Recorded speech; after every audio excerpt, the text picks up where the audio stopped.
أطفال كتير ما بتعرفش ازاي تدافع عن نفسها أو تحوش أي حد هيجي ويضربها، علشان كده لازم احنا ندربه يدافع عن نفسه ويبعد عنه أي أذى من غير ما يضر حد. طب ازاي؟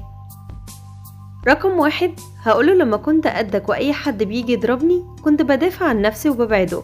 والنقطة دي مهمة جدا إن أقولها للطفل علشان اديله حماس يعرف ازاي، وكمان هيقلدني لما يعرف إني كنت بعمل كده، لأنه هيكتسب ثقته مني. رقم اتنين، هفهم الطفل ان بيبقى فيه دايما مسافة بيني وبين اللي قدامي او اللي ورايا او اللي جنبي. اول ما حد يعدي المسافة دي انا هجهز ايدي وابعده عني واقوله ابعد عني وما تضربنيش.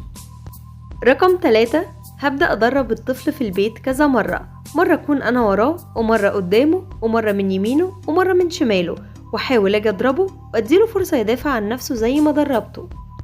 رقم أربعة، هقول لطفلي وافهمه ان الموضوع ده لو اتكرر من طفل كذا مرة وانا ما كنتش معاك، روح لأي حد كبير ومسؤول احكيله اللي حصل ومين اللي عمل فيك كده وانت اتصرفت ازاي.